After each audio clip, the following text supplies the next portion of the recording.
Good morning, ladies and gentlemen. Thank you for joining us today for this special session on the WSIS+20 high-level event and the evolution of the WSIS forum over the years. Since it's a 9 a.m. meeting, we would really appreciate if you can join us here so that we can be closer to each other. The audience, if you would like us to join in the table, that would be really nice so we can be closer together. Okay, so basically, I wanted to divide this into two parts to kind of update you about the WSIS+20 high-level event, but also to look at the evolution in the context of the WSIS+20 review as well. So we have a very quick presentation, which I will go through, and then we'll pass on the floor to our speakers, who are actually also our stakeholders who contribute very actively to the WSIS forum and the WSIS process. So as all of you are familiar, it's a UN process, WSIS. It started in, the evolution started in 1998 in ITU's Plenipotentiary Conference, when Tunisia as a member state requested that there should be a framework like WSIS. We work with more than 50 UN entities currently, and of course it's a multi-stakeholder process. You can see IGF is part of the WSIS process, and you can see the spirit here, the multi-stakeholder participation, and we are very proud that we could maintain that over the years. So the evolution is clear, and I'll leave this presentation for all of you. I'll go through it very quickly. 1998, it was proposed. 2001, we took it to the UN. 2003 and 5, we had the two events, the summits. 2003 came up with the framework of the WSIS action lines. 2005 was the Tunis agreement, where IGF was also born.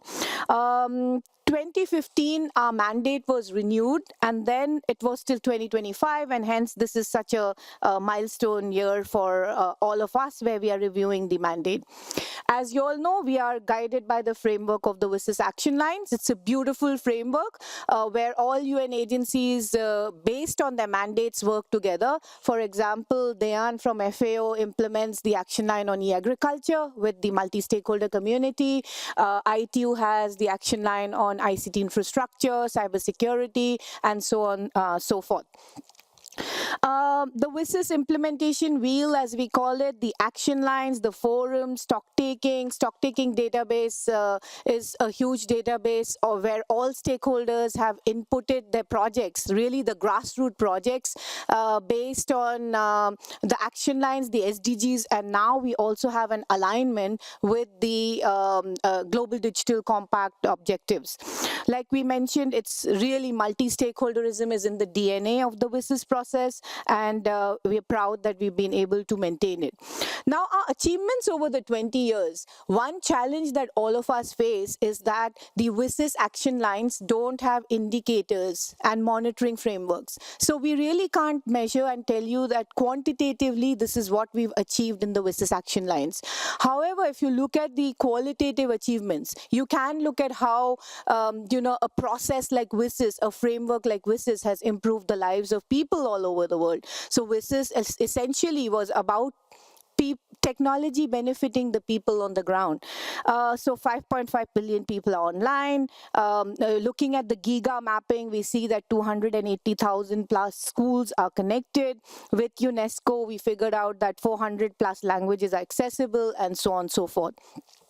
So the stock-taking database, all of you must have a look at it, and if you're looking for examples of implementation of WSIS on the ground, you definitely can use those examples in your presentations, in your case studies, and so on and so forth. It's a very good repository. We also have WSIS photo contest winners every year out there, so you can use those.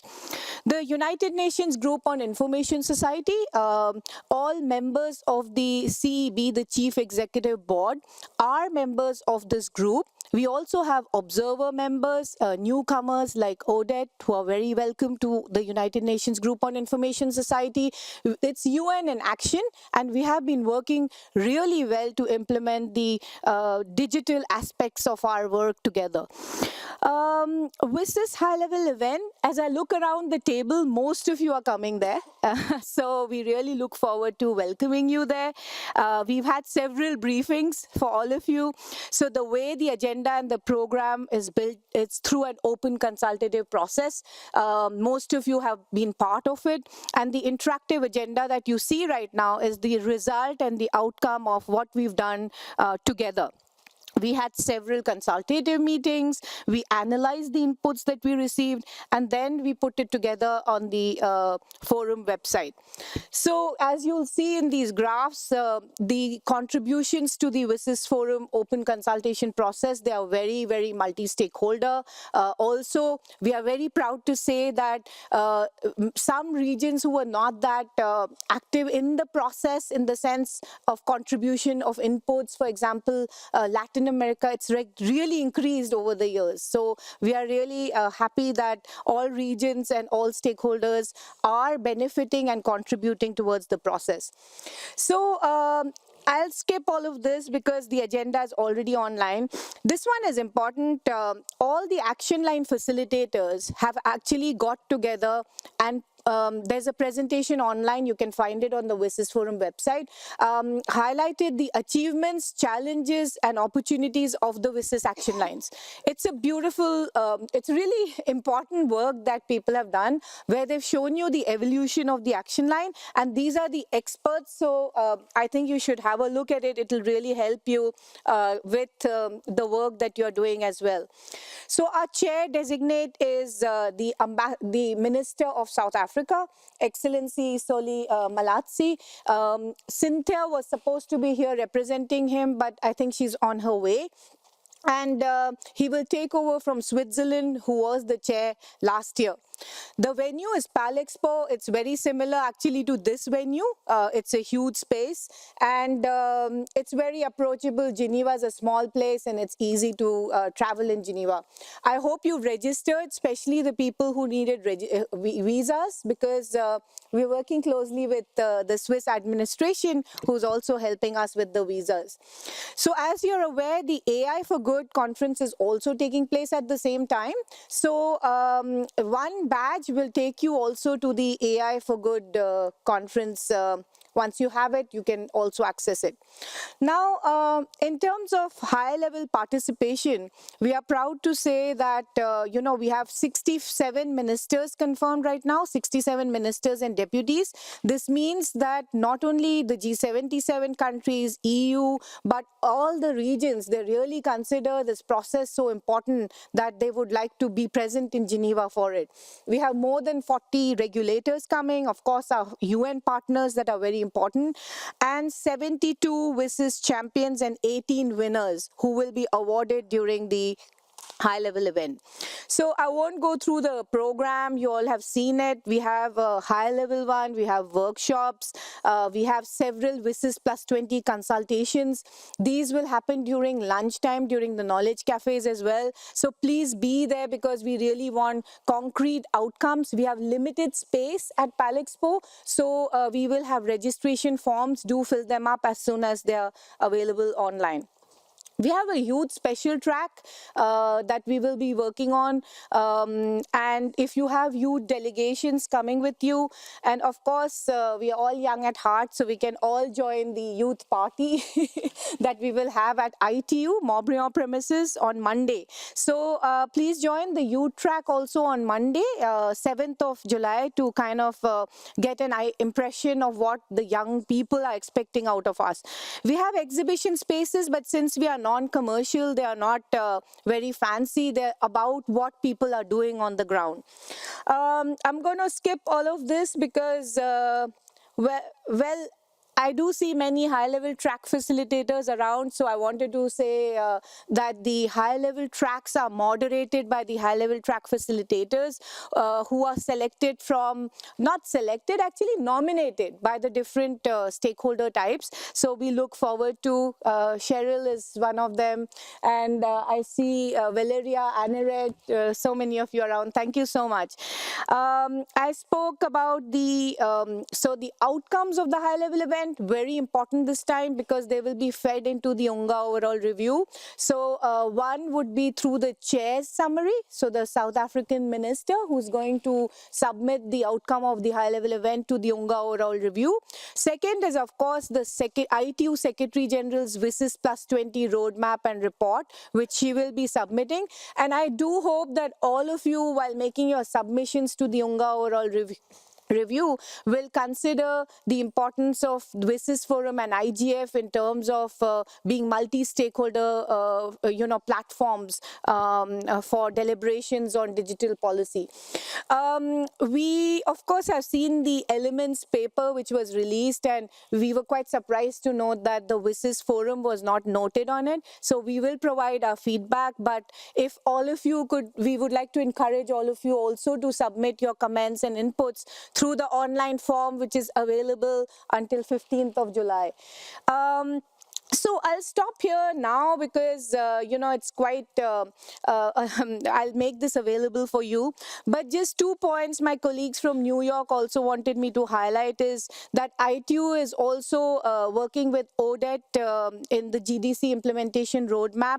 We are supposed to provide a 1,000-word document on how the GDC is being implemented currently. So we encourage you to also submit to us these ideas so we could prepare this 1,000-word document. And this will be sent to the CSTD annual session next year. So I'm going to stop here and hand over the floor actually to Ambassador Schneider, Switzerland is the co-host of the WSIS+20 high-level event. They were also the they were also the chairs last year. Ambassador Schneider, thank you for the wonderful evening last night. Over to you. Yes, thank you, Gitanjali, and good morning, everyone. I hope you can hear me with your earphones. Yes, we are happy and proud to be the co-host of also this year's WSIS Forum. We are also very happy to work together with our friends from South Africa who are chairing the event this year. Because, we think that WSIS is a very important structure. We had now almost 22 years ago, where we agreed in Geneva on some principles how to turn this world into a inclusive, people-centered and people-centered and development-oriented, or the other way around, information society. Now we would call it digital society. We have agreed on an action plan, and then in Tunis we have complemented whatever was not agreed in Geneva. And we do think that, and we have expressed this at many occasions in this week, that this structure has helped us a lot to achieve some of the goals that we set us, some of the targets that we set us. There's still some work to do in many others. We've had new challenges, new technical developments, new opportunities that this system has been able to take on. We are discussing here at the IGF not only about the same things that we were discussing 20 years ago. We are every year adapting our dialogue to the challenges and opportunities of the time. The same goes not just for the IGF here, it also goes for the WSIS. So we think that this architecture is not perfect, but we have tried to be as inclusive as we can, to allow as many voices to be heard as we can. And the IGF as well as the WSIS Forum are two important components that are complementary because they have a slightly different setting. They are complementary in our view, and we are very happy that these two exist and think these are very important elements of the dialogue part. Of course, we all know the dialogue is only a necessary but not sufficient step in getting things done, in actually making things happen. So I can again refer to among other inputs, to the Swiss non-paper that we have circulated, where we try to build on the existing architecture, make some concrete proposals that can be discussed, that we hope are useful to actually fill the biggest gap that I think we currently have, which is to help make sure that the dialogue that we're having is actually turning into result in decision making for us, so that the voices of the people are not just heard here or at the WSIS forum, but they actually heard when and taken into account when decisions are made. I think this is something we all need to work on, and we are very happy to see that also this year there will be a big WSIS+20 and the AI for Good will be a big meeting, but with lots of participants, with also a remarkable number of high-level participants. So we also hope that this meeting will be used to get this dialogue to the awareness of high-level people from all stakeholders, because this is what we, I think, need to focus on, to make sure that these voices that we try to make heard, that they are really have an impact in decisions that are taken, be it in intergovernmental institutions, also by private institutions. I think this is the biggest endeavor, so we hope that this discussion here is useful to bring us one step closer to this goal. Thank you very much. Thank you very much, Ambassador Schneider, and thanks to Switzerland for their support for making this happen. We're really looking forward to the high-level event, 7th to 11th of July. And as we look around the room, I just mentioned that we know most of them are going to be there with us. So thank you so much. I'll move on to now the chair designate, South Africa. Cynthia, the floor is yours. You can use my mic. Thank you, Gitanjali, and good morning to everyone. And it's such an honor to be part of this session and to see many familiar faces that I have actually interacted with, and we are really looking forward as South Africa to be the chair of the upcoming high-level event in Geneva, which will then be chaired by our Honorable Minister, Soli Malachi. And for South Africa, really, we stand firmly and constantly a champion of the WSIS process since its inception from 2005 from 2003 to 2005. And many South African delegations have actually actively participated in the 2003 Geneva Summit, including the 2005 Tunisia Summit.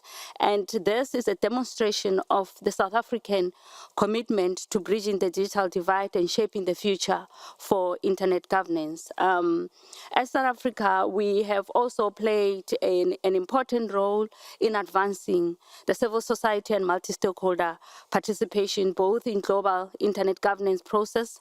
Its leadership has been visible in both policy development and, of course, the norm-setting platform, helping to ensure that voices of the Global South, particularly African stakeholders, are represented in shaping the digital future.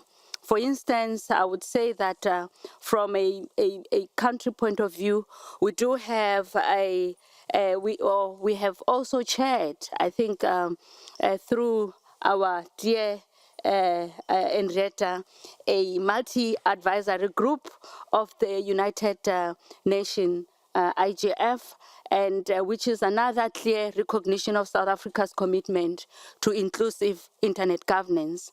But in addition to that, as South Africa, we have what we call the Internet Governance Forum, which is a multi-stakeholder platform which unites government, the civil society, the academia, the private sector, and most importantly, the youth. And we did not end there as South Africa, but we also recently have hosted a national IGF forum under the theme Reviewing South Africa's Internet Governance Program, progress in the context of WSIS+20. For us, this was about highlighting alignment with the Global Digital Policy Framework. And of course, we've used the forum to access the diverse voices on what we have achieved, the challenges, and again, what lies ahead of us beyond 2025. And again, the other, I would say, a classic example of how we are committed to the WSIS Forum. It's our role as the chair of Council Working Group, ITU Council Working Group, WSIS and SDGs. And through that platform, again, as a chair, what we have done, working together with the ITU, we've issued an ITU's call for both governments and stakeholders to really share their experiences of how they have implemented the WSIS outcomes for over a period of 20 years, and what are the challenges and what is it that they are envisioning going forward. So this is one of what I would say the highlights of showing again how South Africa is really taking this process serious. But we did not only end there, but through our G20 presidency, the country is also prioritizing a number of issues that are actually key, and they are key not only for South Africa, but they are also the issues that are contained in the Global Digital Compact. Issues such as your AI, it's one of the South African G20 presidency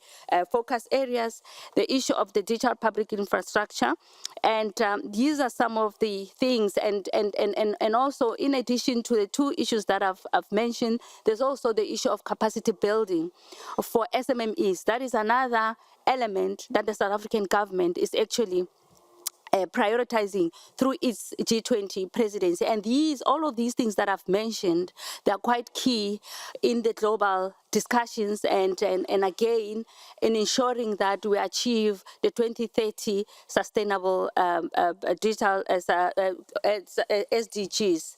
But again, it is also important to also reflect on these issues as we look beyond 2025. Thank you. Thank you, Cynthia, and we look forward to welcoming South Africa as the chair of the council, the chair of the high-level event. You're already the chair of the Council Working Group on WSIS and SDGs. Thank you so much. We have to be mindful of time. There are 23 minutes left. We can see the timer there. I'll invite all the stakeholders who wanted to also express themselves. I'll start with our co-organizers, Yuping from UNDP. Yuping, the floor is yours.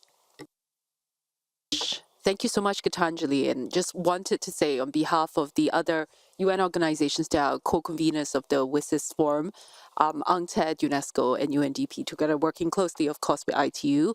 We really look forward to having you as part of the process, as part of the conversation, because we all know this is a particularly important year. I just wanted to put a +1 and a super +1,000 actually on the points that have been raised on this idea of the translation and delivery of conversations into decision making and then action. For UNDP, with our 170 country offices around the world, our support to over 120 governments in the area of leveraging digital and AI to achieve the SDGs, this is particularly important. It's about the impact that we make directly to communities and people that we serve around the world that will make the difference in terms of how we translate digital discussions at the global level into real impact on lives and economies and communities. And so that idea that has already been reiterated by Cynthia from South Africa, talking about the importance of capacity building, is particularly profound. So for instance, for UNDP, the number one ask from the national governments and communities that we serve is capacity building. And that's really important. And that is actually a principle that has existed and endured from the very beginning of WSIS itself. So this is, I think, a pertinent example of what Ambassador Schneider says, that, the principles that underlie WSIS are even more relevant today than ever before.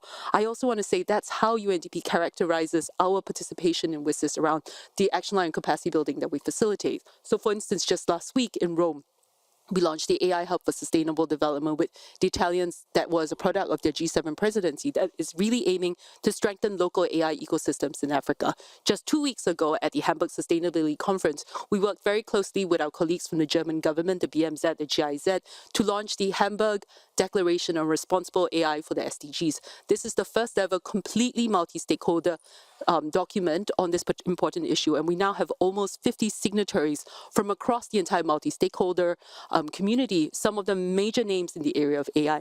I will ask my German colleagues to actually put the link to the chat so that perhaps some of the stakeholders here in the IGF community would be also interested in being an endorser of the Hamburg Declaration as well. So all of this, I think, is precisely that connection that we're talking about, the connection between a multi-stakeholder conversation to decision-making by policymakers and collectively by the entire multi-stakeholder community, then translated into real action on the ground for people everywhere that we serve. So I think I just want to reiterate this importance of this continuing connection between New York, Geneva, South Africa, G20, Hamburg, and all these other places in which we're collectively taking action. Thank you so much.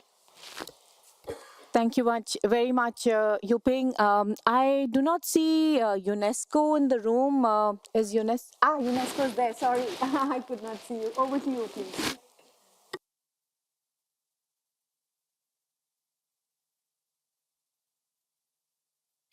Oh, sorry. Thanks very much. I'll read it to make it quick. Thank you again, thank you and colleagues and everyone here present. So over the past 2 decades, the internet has undergone a remarkable transformation, and the vision laid out in WSIS has materialized in ways both inspiring and complex. And we've witnessed how the emerging technologies revolutionized our lives, both positively and also posing serious threats such as disinformation, misinformation, and other harmful content. And this is why UNESCO has continuously advocated for the use of the recognized and principled frameworks such as ROMEX, many of you know it, rooted in the same foundational values as WSIS, human rights, openness, accessibility, and multi-stakeholder participation. ROMEX provides a robust tool to assess and guide the development of inclusive, rights-based digital environment. We're confident that the outcomes of the IGF will serve as a strong foundation for the upcoming WSIS+20 high-level event, which UNESCO is proud to co-host again alongside ITU and Switzerland, the UNDP, and UNCTAD. I would like to extend our heartfelt thanks to all WSIS stakeholders who actively contributed to shaping this year's IGF program through the open consultation process. I would also like to recognize the continued investment of the members of the UN Group on Information Society, which UNESCO had the honor to chair during the last year. This group constitutes at the UN level a fundamental backbone to implementation of the WSIS outcomes, ensuring coordination, partnership, and complementarity across agencies and programs. Finally, and most importantly, I'd like to warmly invite you to participate in the discussions around the WSIS action lines, which UNESCO is the facilitator. The action lines on access to information, e-learning and science, culture, diversity and multilingualism, media, ethics of information society. These action lines are not just thematic areas, they are pillars of digital society that is inclusive, ethical, and sustainable. We really do look forward to your contributions in these discussions and look forward to the outcomes of the forum for a renewed, focused, action-oriented WSIS WSIS 2.0 or plus, accelerating our collective efforts towards reaching the international agreed development goals. Thank you. Thank you, Tathivik. And UNESCO is a very close partner of the UN in the WSIS process. And at the ITU, actually, we have expanded WSIS into information and knowledge societies, ensuring that all the work of UNESCO is also discussed when we talk about the WSIS process. So it's not only about provision of ICT infrastructure, but also converting it into knowledge. Thank you so much. I'd now like to hand over the floor to Veni, representing the technical community. He has a conflicting schedule, so Veni, over to you. Thank you.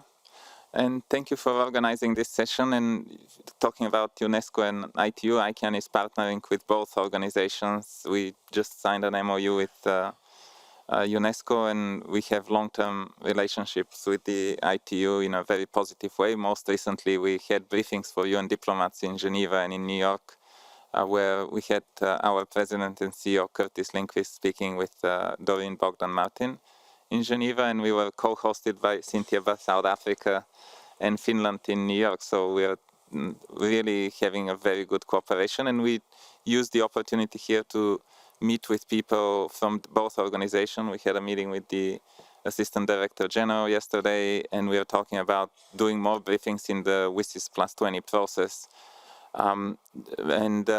I want to also, I took a note from your appeal to stakeholders, Gitanjali, to put in the elements, the comments to the elements paper to note that the WSIS+20, the WSIS forum, the ITU WSIS forum is not mentioned, and this is an omission. Obviously, I hope it will be corrected in the zero draft. We had a meeting with the co-facilitators yesterday, and we want to reiterate that the WSIS forum, where we will have a delegation headed by the ICANN president, and the leadership of the ICANN board will be participating as well in 10 days in Geneva. We want to convey the same messages everywhere, which is basically the IGF is a great venue. It's not a coincidence that it was mentioned last year in the Global Digital Compact as the primary meeting space for discussing internet-related policy issues, questions, and that the technical community is a separate stakeholder, which also should be recognized and reaffirmed. And also that the multi-stakeholder model of internet governance is the one that actually managed to bring all this economy, accessibility, etc., things that were made possible because of the internet. So we are hopeful that the member states at the United Nations will use this opportunity in the WSIS+20 process to update the WSIS+10 outcome document and to use the good language from the Global Digital Compact. We are very thankful to the ITU for organizing this event. We are partnering with you, as you know, in the WSIS forum. I was impressed personally by the numbers that you showed in the presentation about how many high-level officials, and I'm sure I'm not putting any pressure or stress on South Africa, but I'm sure that the chairmanship will be really a successful one, because obviously you are chairing the Council Working Group on WSIS and SDGs, but also because South Africa has long time been showing interest in this area and is one of the countries that is leading the whole discussions in a very positive way. So thanks again for organizing this, and looking forward to the event in 10 days in Geneva.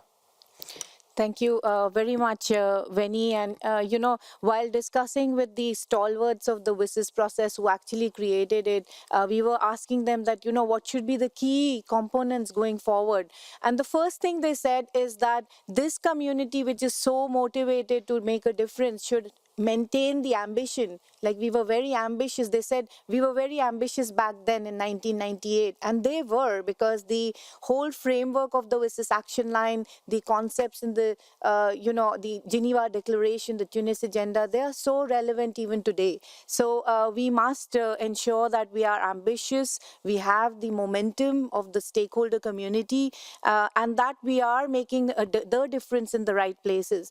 Thank you so much. I'll move on to Dayan, who's the facilitator of WSIS Action Line on e-agriculture. Dayan, over to you. Thank you, and good morning to all participants. On behalf of Food and Agriculture Organizations, the FAO of the UN. So if we look at the reasons why we find this is relevant, also IGF in a way, we still have about 700 million people undernourished, so it's about 1 in 11. Even if we look at this room, I'm sure everybody will get sense of urgency why we need to do something. And what do? We do need to transform agri-food systems, and very urgently. And one of the key enablers and accelerators is technology. And if we look at the key elements that technology offers us, for example, we know we need connectivity, and here we always discuss meaningful connectivity. We also need capacity building, but we also need fintech, AI, and there is a long list of opportunities, let's say technological opportunities we have. And if we pick, for example, just the connectivity side, what we are seeing is that even now, even more than before, rural communities or farmers not connected are completely out of the markets and any possible service we can imagine today. So when we look holistically into all these elements, we can also see that the digital capabilities, they don't understand really the opportunities, but also challenges. They don't really understand IGF or WSIS or UNDP or UNESCO or any other players around us. So what does it take to bring them all together? And we find that WSIS process helped us, I think it's since 2002 even, to bring this multi-stakeholder forum together for us to discuss and see how to move forward with enabling these elements. We do not see any sort of a top-down or centralized approach working. We very much hope that all the sum of the elements that we can hopefully orchestrate together will bring us forward and accelerate solutions needed. So I'm really grateful for the consultation process. I think we can re-energize WSIS, and we are looking forward to be part of this process. So I thank you. Thank you very much, Dayan. And with FAO, we've also been, doing innovative things like we did a hackathon on hack against hunger. And such innovative solutions came out from the ground and from young engineers all over the world, young students of policy. It was really an innovation, and we should try to do this more often. But from that perspective, we noticed that there is a lack of incubators. So once this innovation comes out, we really were struggling there to kind of give these young people who had developed these applications some sort of guidance. And where we look at the private sector, I see ICC and USCIB, we definitely need your help in that direction as well, to incubate these young talents. I'll now pass on to Bruna. Bruna is the ex-MAG member. Your views, please, Bruna. Over to you. Thanks, Gitanjali, and also sharing the co-facilitation of the MAG working group on strategy with Chris, Amrita, and many others on this. So happy to be here representing the group. Just to also be brief and mention that on the 8th of July, the agenda of the high-level event will have 2 panels about the IGF, as we do see it as a core part, right, not just of the +20 review, but ensuring that the IGF mandate is not just improved, but is kept as something that's more stable for the near future. So the first session will be hosted by the IGF Secretariat, that's called Building Digital Governance Together. Will focus solely on the Norway outcomes. And the second one will also be, it's the one that the working group strategy is organizing, and it's called Celebrating 20 Years of Multi-Stakeholder Engagement, WSIS Forum, IGF, and the Road Ahead. And for this second panel, we really want to have as open as possible discussion on what the next 20 years of the Internet Governance Forum will look like, not just about the mandate renewal, but also making sure it remains a clearinghouse with its efficient early warning systems and so on. And we, the working group strategy, also wants to make sure we have some youth voices joining the conversation above all. So everyone is invited to join. Please join us there. It's on the 8th of July, and it starts at 15:50. And really looking forward to having this open discussion, as we do want to want to take it over from the very beginning in the early days of WSIS until what came to be the IGF and why this is such a relevant space and why we should keep pushing for multi-stakeholder participation. So I think I'll stop here on the sake of time. Thanks, Gitanjali.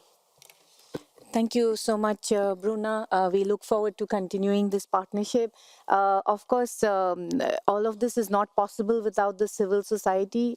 Henriette, APC has been such a strong voice of implementing and also bringing the voices of the people from the ground into the process. Over to you. Thanks very much, Gitanjali. I'm speaking as someone from civil society. I really urge civil society to participate in the WSIS Forum. I think we've had so far 3 days of a very impactful IGF, and I think the message of the importance of renewing the IGF has I think been brought across substantially. But I also want to urge the value of the WSIS Forum. What the WSIS Action Line framework gives all of us, but also gives civil society, is a framework that enables you to work collaboratively on implementation at country level. Collaborate with governments, collaborate with other stakeholders. It also gives civil society a framework. And I think as Gitanjali and Yuping has said, it's a very ambitious framework. I think the vision of a people-centered, inclusive information society that's human rights oriented, it's ambitious, it's important. And I think it gives us something that, in my view, is more powerful than what most other tech-related UN frameworks gives us. So come to the WSIS Forum. It's an opportunity. You will meet regulators. You'll meet ministries of communications. You'll meet people that are actually building infrastructure on the ground, that are developing capacity building programs. So it's extremely complementary with the IGF, where we talk so much and intensively about governance challenges. At the WSIS Forum, we talk about policy and governments, but we also talk about implementation in a very concrete way. And it's vital, I think, for civil society to be part of that process as well. Back to you, Gitanjali. Thank you, Henriette.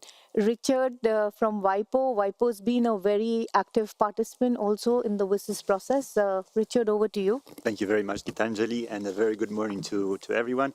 Just for a bit of maybe context, just to say that when thinking about intellectual property, of course, the legal framework is important, but other aspects are equally important that shape that conducive IP system. This includes the infrastructure that helps the innovators and creators more easily protect and manage their IP. And this is about collaboration with academia and industry. This is accessing financing by startups and SMEs. And this is, of course, making sure that everyone everywhere can benefit from the IP system.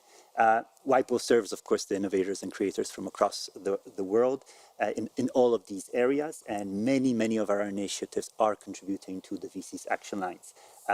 We've submitted, of course, the WSIS our report of WSIS+20, and I had 3 examples I wanted to give you, but because I'm very aware of the ticking clock, I'll just give you one, but happy to expand on those during the WSIS forum. So the one I just wanted to mention is that we're supporting the ICT applications in IP institutions. So this is about making sure that that infrastructure, that digital infrastructure is available to everyone. So we help national regional IP offices in every corner of the world to enhance the efficiency of their IP registration and that they can adopt their own digital transformation strategies. This includes, among others, improving their online services, including search and registry, filing systems, and the integration to the regional and international IP systems so that they can more easily exchange data and documents. And since it was launched, already 90 IP institutions from across the world are using one of the modules from our WIPO IP Office suite. This is just an example of the many things that we are doing that contribute to the WSIS action lines. Being here in IGF, of course, listening to all the many discussions also on AI, let me also mention our WIPO conversation, which is our discussion on all the impact of all the frontier technologies on all the IP rights, and we also, of course, want to bridge the information gap through this forum. Past sessions focused on Gen AI or data and how those impact intellectual property. So, of course, we'll be also speaking about these things further down the road. seeing that clock, let me say that just as we have done over the past 20 years, WIPO stands ready to support VCs through dialogue as well as through practical outcomes that lead to real-world impact. So see you, of course, in July in Geneva in Palexpo. All the past years, we'll be there contributing to a range of activities together with all our great partners also at this table. Thank you. Thank you, our neighbor from Geneva, ITU. They're just opposite ITU in Geneva. Thank you. If I could please request the producer, the next session is also ours. So if we could please have 5 minutes. Oh, no, we can't. Okay. So, Andy, I missed out the parliamentarians in the high levels who are going to be there with us. We have several parliamentarians joining us. Andy, if you could please... Thank you. So, Andy Richardson from the Interparliamentary Union, and yes, thank you for this opportunity for parliaments to contribute to the WSIS+20 event, which comes as a great complement to the strong parliamentary track here at IGF this week. Ambassador Schneider referred to dialogue and decision making, and I think this is why it's so important to have parliamentarians at the table, in addition to the core functions of adopting legislation, carrying out oversight, allocating budgets. Really what parliaments try to do is to balance a range of interests, both supporting innovation and protecting citizens, protecting rights, and they bring a strong perspective on how the information society affects the people that they represent. So we're happy to take part in this high-level dialogue with the Secretaries General of the ITU and the IPU and a number of parliamentarians. Thank you. Thank you, Andy. And we are closing with many.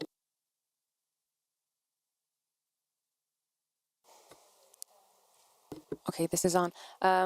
So just to quickly say, as ICC, we have been participating and engaging with the WSIS process since really the get-go.